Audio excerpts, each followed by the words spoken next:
we have a little crying, cute little puppy beside us that we have to introduce to you because she really wants the spotlight. Her name is Sophie. And then we have Melissa Millett, of course, who's on the couch with us, owner and dog trainer with In Dogs We Trust. And we're talking about the importance of training your puppy today. This is our producer, Andrew. His little darling. Sophie. This is his little darling. Sophie. Hi. She knows her name. Hi. Melissa, just tell us a little about your business, too. Well, we're located at Riverside and Wonderland inside the London Middlesex Civitan Club. And we run about 11 classes per week from puppy, beginner, intermediate, advanced, competitive training. And Sophie's a graduate of the beginner classes. Yay! I heard everyone graduates, though, Melissa. I heard they don't fail anyone. Yes, we give pity passes.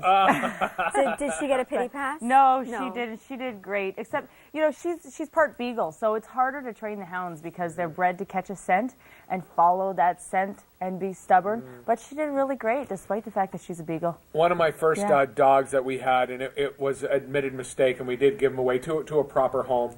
We had a beagle in a city home, and for your first dog, it was just way too much. Why? They're tough.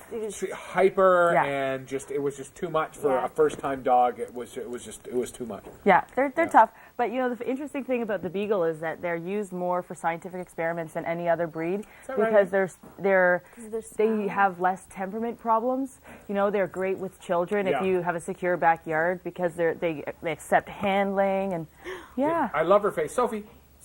No, she's a cross between we already discussed this. What is she? Beagle and a pug. Yeah. Oh, she's just adorable. So they started the designer dog craze, and it makes the pug healthier because they have a nose. So there's whereas before the pug didn't really. They have such a short nose; it's harder for them to breathe, and How old does a dog have to be? Do you suggest before you can actually start to train them? Yeah, we like to start with puppies at 10 weeks of age. So we let the puppies play with each other in class off leash. So they learn to be social and play off leash, and then we do 50 minutes of obedience the rest of the hour. So they learn to play with each other, and then they learn to concentrate around each other.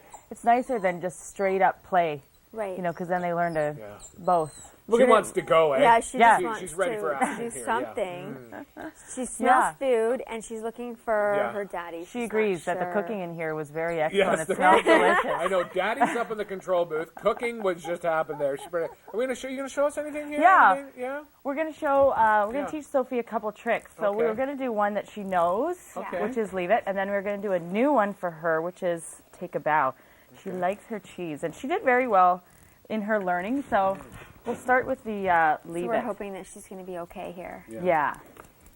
So good. So we teach her to leave a cookie. So in the classes is actually good for a trick, and it's also good for real life because we teach her to leave a cookie, and then if there's chicken bones on the ground or something, we would in turn teach leave it for that. So let's see.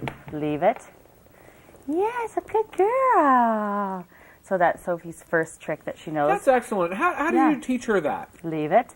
So we actually start, whenever we teach, we want to base our training on communication and setting them up for success. So we would teach it one step at a time. So the first step, that we wouldn't go right into the last step. So the first step we would teach is we would show it, and we would cover it up. And as soon as her head comes off it, we would say, yes, and we would give her a different treat. So most people give the same treat, but what happens is they anticipate and they dive after the treat because they think they're getting it eventually. Right. So when we teach the leave it, we never give her the leave it treat. So step one, we would, Sophie, hi. Step one, we would teach her to leave it with her hand covering it. Step two, we would open up our fingers. Step three, you would take your hand off entirely. Right. How long does it take to teach that trick? Just a week or so. A week? Yep. We should just point out for everybody at home, just a little behind the scenes, what's happening here. Because our last segment with Scott was cooking, the food is kind of moving to get ready for our next. So she's picking up the scent of when someone is walking with some food. Yes. So good on her. She's on it. She's doing great. She's on it. Yeah. Because there's so much happening behind these cameras right now. That was a trick. I mean, good on her. That she's concentrating. Good for her. Yeah. Let's do one more. Do we have time for another one, Melissa? Yeah. Okay. So we can do, when we teach the tricks, we shape them. So shaping means just teaching successive approximations. So when we do the take a bow, so when I teach her to down, I would do palm down to the ground. Good girl. And then we use the clicker as a marker. Okay. And when we teach to take a bow, we would do palm up so she doesn't get confused. So subtle communications and body language is a major communication for her. So let's push her back a bit. Okay, we'll pull her into a stand, palm up. we're going to push it into her a little bit to start the first one. So when we teach to take a bow, we're going to teach, come here, in successive approximations by pushing it in. Let's see. In. This is fascinating. It is. It's great. To see the progress. Yes. Now, what if, like, when we were talking about this in the green room, that I grew up with a border collie German Shepherd named Ozzy, after Ozzy Osbourne. Oh, and he never required any sort of training. He just was one of those dogs that we got him. He was little. We got him from a shelter of some sort. He just came. He knew how to sit. He knew how to do all these things. Yeah. So you still suggest, obviously, some sort of training or some kind of, like, interaction with other dogs. Yes. Well, we were talking, one of the things that's good is enrichment experiences. With enrichment experiences, through taking all dogs to training and challenging them mentally by giving them social aspects, they learn to handle stress better. They learn to be more relaxed and more alert, and it makes them happier and healthier. But for puppies, a lot of people get a wonderful dog like that. We were saying, if the world was full of dogs, I have my Sophias like that, then I'd be out of business. Yeah. But when you get one of those dogs... Luckily, there's dogs like Sophie. Yeah. Just kidding.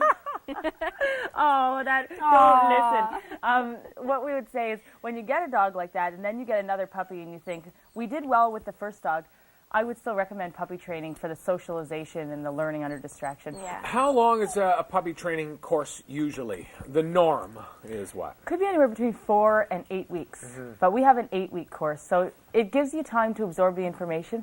So sometimes people ask for private lessons, and I say, well, if it's an obedience issue and I come to your house, the dog's going to be good while I'm there, and then you're going to hear all the good information, but when I leave, you can't retain it. I'm just thinking on that note, in what you've seen, what is the number one thing that dog owners do that is not good when it comes to training? Or, what's the number one, don't do that, that you say to people? Repeating themselves over and over again. Sit, sit, sit, sit.